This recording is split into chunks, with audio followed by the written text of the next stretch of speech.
मानव अधिकार एवं सामाजिक न्याय आयोग ने मनाई बाबा साहेब की 133 जयंती पर्व। नई दिल्ली मानव अधिकार एवं सामाजिक न्याय आयोग के राष्ट्रीय अध्यक्ष के नेतृत्व में बाबा साहेब डॉ भीमराव अंबेडकर जी की जयंती पर्व पर सभा संगोष्ठी का आयोजन कर कड़बुमा पूर्वी दिल्ली में किया गया एवं विशाल भंडारे का आयोजन कर जयंती पर्व को मनाया गया। संगोष्ठी में मानव अधिकार एवं सामाजिक न्याय आयोग के राष्ट्रीय अध्यक्ष रविंद्र सिंह तोमर के साथ दिल्ली सरकार के सफाई कर्मचारी आयोग के चेयरमैन संजय गहलोत उपस्थित रहे। कार्यक्रम की शुरुआत बाबा साहेब की प्रतिमा पर माला पहनाकर एवं दीप प्रज्वलित कर राष्ट्रीय अध्यक्ष रविंद्र तोमर ने की। बाबा साहेब के जयंती पर आयोजित संगोष्ठी में बोलते हुए रविंद्र तोमर ने कहा कि बाबा साहेब ने हमेशा समानता एवं स्वतंत्रता के अधिकारों के लिए संघर्ष किया है एवं आम नागरिक मजदूरों एवं वंचितों के शोषण के खिलाफ आवाज उठाई है। इसलिए आज हम सभी की जिम्मेदारी है कि हमें जहां भी किसी मजदूर, किसी वंचित, किसी शोषित पीड़ित के अधिकारों का हनन होता है तो हम उसके खिलाफ आवाज उठाए, उन्हें न्याय दिलावाए। साथ ही किसी भी व्यक्ति के साथ कोई भेदभाव किया जाता है जाति, धर्म या उसकी आर्थिक स्थिति के आधार पर, तभी भी हमें ऐसे किसी भी भेदभाव को मिटाने के लिए आगे आना चाहिए। यही बाबा साहेब को सच्ची श्रद्धांजलि है। जयंती पर्व पर भंडारे का आयोजन भी किया गया जिसमें करीब 1500 लोग शामिल हुए। जयंती समारोह में उपस्थित जनमानस ने राष्ट्रीय अध्यक्ष श्री रविंद्र सिंह तोमर जी का स्वागत वंदन अभिनंदन किया एवं फूल मालाओं से श्री तोमर का स्वागत किया। श्री तोमर ने इस अवसर पर उपस्थित जनमानस को संबोधित भी किया। आइए देखते श्री तोमर ने क्या कहा।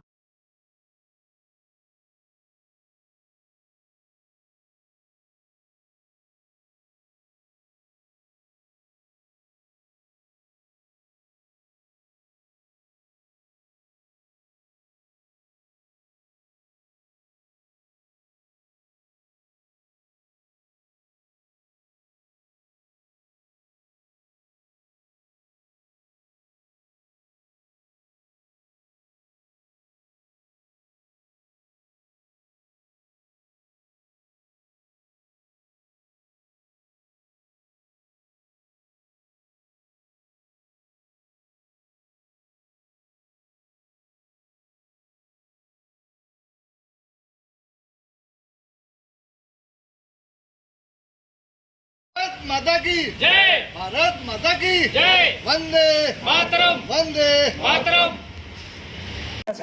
सभी के प्रयास से ये करेंगे हमारी आगे मैं कैसी कामना करूँगा क्योंकि इतने किशन यादव जी और सभा में उपस्थित सभी मेरे मजदूर साथियों का क्रांतिकारी जय भीम।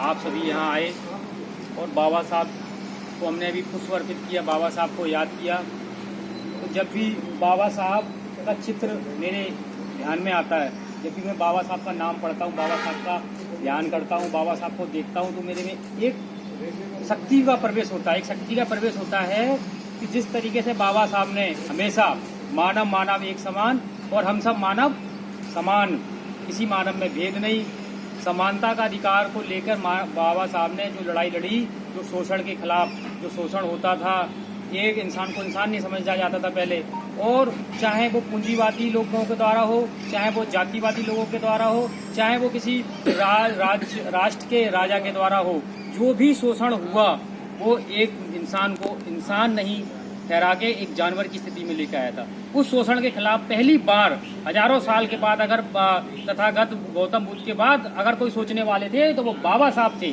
वो भीमराव जी थे। तो वो मैं ये मानता हूँ कि धरती पर इस धरातल पर अगर कोई शांति का सद्भाव का संदेश लेके आया था, शोषण के खिलाफ, समानता के अधिकार के खिलाफ लड़ने वाला कोई था, तो तथागत बौद्ध के बाद सिर्फ हमारे बाबा साहब थे, भीमराव अम्बेडकर जी थे। इनके समय, इनसे पहले कोई सोच नहीं सकता था कि दो इंसान अगर बैठे हुए हैं, दो व्यक्ति बैठे हुए हैं तो वो एक समान भी हो सकते हैं। ये बाबा साहब ने बताया। पश्चिमी देशों में कोई भेदभाव नहीं। अगर वहाँ आप देखते हो कि एक मजदूर भी काम करता है ना, सुबह झाड़ू लेके आता है, तो मैंने देखे, वीडियो भी देखे और हमने वहाँ पे काफ़ी लोगों ने बताया है, तो वो अपनी गाड़ी में झाड़ू लेके आता है, सफाई करता है और BMW गाड़ी से जाता है। तो आप जापान में देखिए, वहाँ सबसे ज़्यादा तनख्वाह सफाई कर्मचारियों के, छोटे तबके जो नीचे झाड़ू लगाता है उसकी सबसे ज़्यादा तनख्वाह है। लेकिन ये हमारा देश का दुर्भाग्य है कि हमारे देश में आज भी पूंजीपति लोगों का और कुछ ऐसे लोगों का शासन है कि जो भेदभाव उत्पन्न करते हैं। जो आज हमारे मजदूर भाई हैं, आज आप उनका स्किल देखिए, आज उनका आप स्किल देखिए कि क्या स्किल है उनका। जबकि सबसे ज़्यादा जो जटिल कार्य हैं हमारे बिजली कर्मचारी करते हैं, हमारे सफाई कर्मचारी करते हैं। लेकिन वहाँ अगर पश्चिमी देशों में आप देखेंगे तो ऐसा कुछ नहीं है। इसी विचारधारा के खिलाफ जो बाबा साहब ने लड़ाई शुरू की थी, और वो आज़ादी के बाद 70 साल तक उसमें काफ़ी सुधार हुआ। बाबा साहब ने जो संविधान बनाया, बाबा साहब ने आर्टिकल लिखे, बाबा साहब ने मौलिक अधिकार जो है हमें फंडामेंटल राइट्स दिए। फंडामेंटल राइट्स हमारे संविधान में लाने वाले बाबा साहब भीमराव अम्बेडकर थे। फंडामेंटल राइट्स विदेशों में थे, मानव अधिकार विदेशों में थे, लेकिन उनको हमारे संविधान में लाने वाले बाबा साहब थे। और मौलिक अधिकारों में सबसे पहली जो बात करी गई है वो गई है समानता की बात।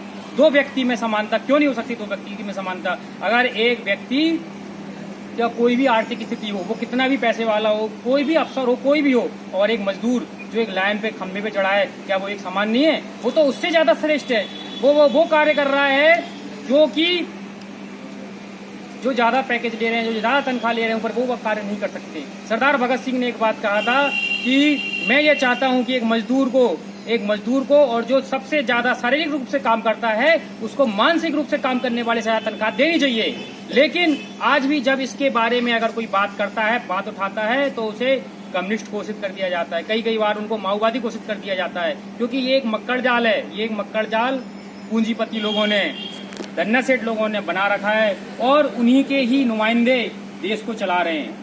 मैं किसी सरकार की बुराई नहीं कर रहा, सरकार आएंगी जाएंगी, लेकिन हमें उन लोगों से लड़ना है। हमें उस विचारधारा के लोगों से लड़ना है जो एक आदमी को इंसान नहीं समझते, जो ये कहते हैं कि नहीं, अगर मैं किसी कारण श्रेष्ठ कुर्सी पे बैठ गया हूँ तो नीचे का तबके का आदमी मेरे से छोटा है। हमें उस विचारधारा के खिलाफ लड़ना है, हमें उन लोगों के खिलाफ लड़ना है, और उसके लड़ने के लिए हमें सबसे पहले बाबा साहब भीमराव अम्बेडकर का संविधान पढ़ना पड़ेगा। हमें मौलिक अधिकार पढ़ने पड़ेंगे। जब तक हम बाबा साहब के संविधान को नहीं पढ़ेंगे, फंडामेंटल राइट्स को नहीं पढ़ेंगे, हम नहीं लड़ सकते, हम उन बुराइयों के खिलाफ नहीं लड़ सकते हैं। और हमारा जो मानव अधिकार का भी उद्देश्य यही है। हम जागरूकता सम्मेलन करते हैं और बाबा साहब को ध्येय में रखते हुए जागरूकता सम्मेलन करते हैं। और वही हम यहाँ भी यही कहते हैं कि मैनेजमेंट से हमारा किसी से कोई पर्सनल दुश्मनी नहीं है, हमारी किसी से दुश्मनी नहीं है, मेरी किसी अफसर से दुश्मनी नहीं है, यहाँ बैठे किसी से कोई दुश्मनी नहीं है। लेकिन हमारा एक साफ सिद्धांत है कि अगर आप ऊपर कुर्सी पे बैठे हैं, आपका पैकेज अच्छा है, आप अच्छे घरों से आते हैं, ठीक है, ये आपका अच्छी बात है, आप अच्छी जगह पे बैठे हैं। लेकिन अगर मेरा भाई कल अगर खम्भे पे चढ़ता है, 50 डिग्री के तापमान पे अगर खम्भे पे चढ़ के लाइन चेंज करता है, वो लाइनमैन, तो वो भी इंसान है और वो आपसे बड़ा इंसान है। मैं उस लास्ट वाले आदमी को चाहता हूँ कि वो आदमी भी एक दिन उसका एक स्किल्ड मिले, जिस तरीके से कि पहले जो सरकारें थी, जो सरकारी विभाग था, आज उत्तर प्रदेश में आप चले जाइए, आप हरियाणा में चले जाइए, जहाँ भी सरकारी डिपार्टमेंट है, एक सिस्टम होता है एक लाइनमैन का। भाई उसकी हर तरीके से संबंधित, उसकी जो बीमा से संबंधित, उसके अगर वो किसी कारण डेथ कर जाता है तो उसकी एक सब सिस्टम है। लेकिन यहाँ कोई सिस्टम नहीं होता है। जब पूंजीपतियों के हाथ में जो चीज़ें जाती हैं तो वो सिस्टम नहीं होता। हमारी उसी के खिलाफ एक लड़ाई है कि हमें एक मजदूर को, एक गरीब को और एक उस व्यक्ति को जो वो कार्य कर रहा है कि जो आप नहीं कर पा रहे, उसको न्याय दिलाना, उसको उसका हक दिलाना। और हमने पिछली बार बाबा साहब की जब हमने जयंती मनाई, उस समय हमने एक ही बात बोली थी कि ये हमारा संवैधानिक अधिकार है, ये हमारा हक है कि हम बाबा साहब की जयंती मना सकते हैं। जब संसद में बाबा साहब की जयंती का आयोजन हो सकता है, तो हम भारत देश में रह रहे हैं, तो हम राजधानी में रह रहे हैं, तो हमारे यहाँ क्यों नहीं कर सकते हम बाबा साहब की जयंती का आयोजन। उसके बाद हम लोगों ने, हमारे साथियों ने मेहनत की और उनको भी भगवान ने सद्बुद्धि दी, और उन लोगों ने आज हमें यहाँ बाबा साहब की जयंती के आयोजन के लिए हमें जो जिस तरीके से भी किसी भी कारणवश उन्होंने यहाँ में आज्ञा दी है, उसके लिए उनका भी हम आभार व्यक्त करते हैं। और आगे हमें ये उम्मीद करते हैं उन लोगों से कि हमारी आपसे कोई लड़ाई नहीं, मेरी लड़ाई आजीवन यही रहेगी। मुझे अपना कोई भय नहीं है। मेरी लड़ाई चाहे मैं जब तक मैं जिंदा रहूंगा, मेरी लड़ाई हर मजदूर को उनके हक दिलाने के लिए सदैव रहेगी। और उसके लिए किसी भी तरीके के प्रलोभन से या किसी भी तरीके के भय से आप मुझे छिका नहीं सकते हो। मेरा मजदूर किसी कारण डेथ कर जाता है तो उसकी एक सब सिस्टम है, लेकिन यहाँ कोई सिस्टम नहीं होता है। जब पूंजीपतियों के हाथ में जो चीज़ें जाती हैं तो कोई सिस्टम नहीं होता। हमारी उसी के खिलाफ एक लड़ाई है कि हमें एक मजदूर को, एक गरीब को और एक उस व्यक्ति को जो वो कार्य कर रहा है कि जो आप नहीं कर पा रहे, उसको न्याय दिलाना, उसको उसका हक दिलाना। और हमने पिछली बार बाबा साहब की जब हमने जयंती मनाई उस समय हमने एक ही बात बोली थी कि ये हमारा संवैधानिक अधिकार है, ये हमारा हक है कि हम बाबा साहब की जयंती मना सकते हैं। जब संसद में बाबा साहब की जयंती का आयोजन हो सकता है तो हम भारत देश में रह रहे हैं, तो हम राजधानी में रह रहे हैं, तो हमारे यहाँ क्यों नहीं कर सकते हम बाबा साहब की जयंती का आयोजन। उसके बाद हम लोगों ने, हमारे साथियों ने मेहनत की और उनको भी भगवान ने सद्बुद्धि दी और उन लोगों ने आज हमें यहाँ बाबा साहब की जयंती के आयोजन के लिए हमें जो जिस तरीके से भी किसी भी कारणवश उन्होंने यहाँ में आज्ञा दी है उसके लिए उनका भी हम आभार व्यक्त करते हैं। और आगे हमें ये उम्मीद करते हैं उन लोगों से कि हमारी आपसे कोई लड़ाई नहीं, मेरी लड़ाई आजीवन यही रहेगी। मुझे अपना कोई भय नहीं है। मेरी लड़ाई चाहे मैं जब तक मैं जिंदा रहूँगा, मेरी लड़ाई हर मजदूर को उनके हक दिलाने के लिए सदैव रहेगी। और उसके लिए किसी भी तरीके के प्रलोभन से या किसी भी तरीके के भय से आप मुझे छिका नहीं सकते हो। मेरा मजदूर आज, मेरे मजदूर भाई आज यहाँ 10 हैं, 20 हैं, 25 हैं, ठीक है। आज कई जगह पे बाबा साहब की जयंती है, संडे है, उस कारण नहीं आ पाए, लेकिन ये संदेश मेरे सैकड़ों हजारों मजदूर भाइयों तक, हमारे BSCS के सारे कर्मचारियों तक जाएगा और जा भी चुका है। अब हमारा कर्मचारी जाग चुका है। हम फिर लास्ट में कहते हैं हमारी आपसे कोई दुश्मनी नहीं है, लेकिन मजदूर को उसका हक देना, मजदूर को वो सब सुविधाएं देना जो आप ले रहे हैं, ये मजदूर का एक कानूनी अधिकार है, ये उसका मौलिक अधिकार है, ये उसका फंडामेंटल अधिकार है। और उससे किसी भी तरीके का असमानता का भाव ना हो।